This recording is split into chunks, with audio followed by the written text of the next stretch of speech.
Quem tem doença de Alzheimer, a pessoa ela tem uma dificuldade de adequação à realidade que está ao seu redor.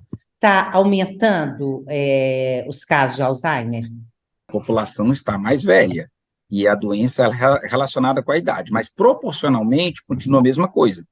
Então, sei lá, 100 anos atrás, eu tinha, na cidade de Belo Horizonte, 2 pessoas com 100 anos. Agora eu tenho 300, 400, 500. Entendeu? Então, a proporção continua sendo 6% da população a partir de 65 anos e mais ou menos 50% a partir de 95 anos.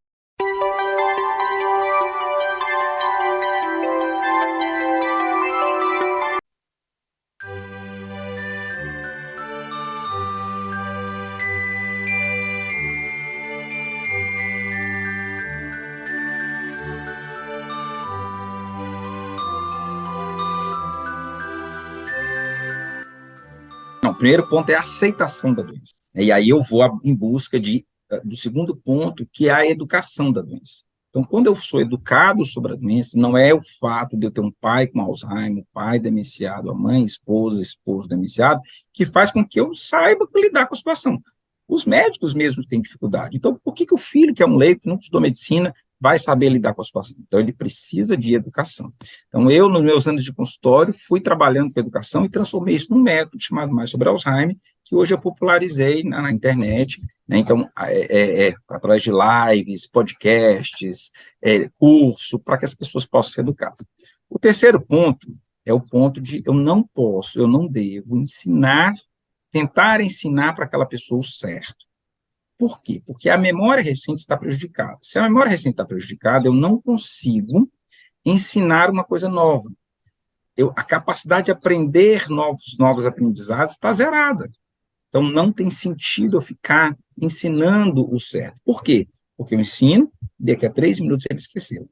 Papai, eu já lhe disse que não é para o senhor ficar andando descalço. Daqui a 2 minutos ele está andando descalço de novo. Papai, não adianta. E aí você vai se estressando, e o estresse do cuidador é um problema sério. Tá? E aí, o familiar precisa, que é o quarto ponto, se autocuidar. Se eu não me cuido, eu não cuido. Porque quando eu entendo a doença, eu vou criar estratégias para lidar com ela.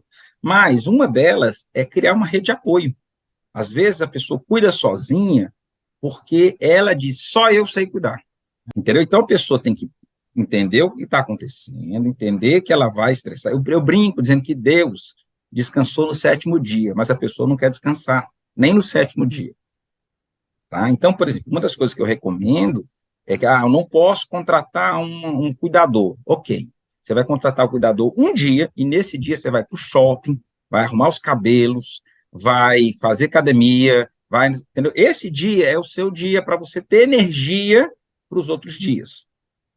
Então, tem estratégias para a gente lidar com a situação, né? E a institucionalização é uma delas que faz toda a diferença para muitas famílias. Então, às vezes, a situação está extremamente estressante, é aquela coisa assim, que a corda já está arrebentando já, e aí você institucionaliza e é bom para todo mundo. Todo mundo se adapta à institucionalização? Não, mas a grande maioria, principalmente se é uma boa instituição, isso faz toda a diferença. Que não deve haver uma sensação de culpa no coração dos filhos e da esposa, do esposo, ao institucionalizar uma pessoa.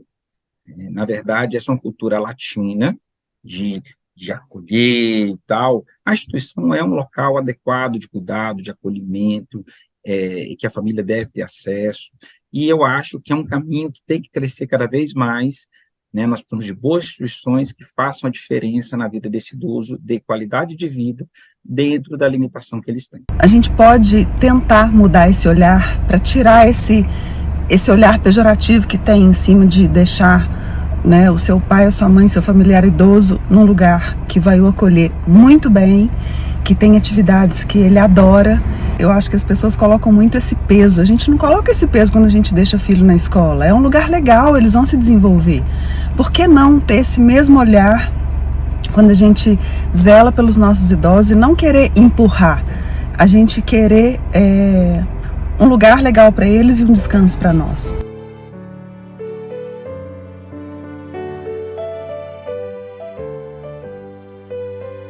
Quantos anos você tem, Haroldo? Hein? Quantos anos você tem? Conta não? É Conta. 70 e um tantos, né? Eu nem sempre eu sei essa idade aí.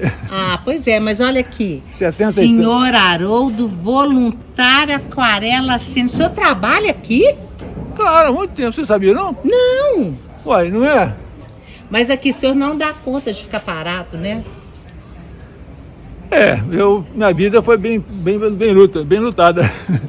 Bem lutada, muito lutada. É? Família de 10 filhos, pensa bem. Coisa boa. Vai mexer nisso aí. Perdeu pra mim, porque na minha casa eram 13. 13. 13 13? filhos. 13 Pois filhos. é um negócio de doido pra mulher, não é? É. Nossa senhora, que Verdade. loucura, né? Que loucura, né?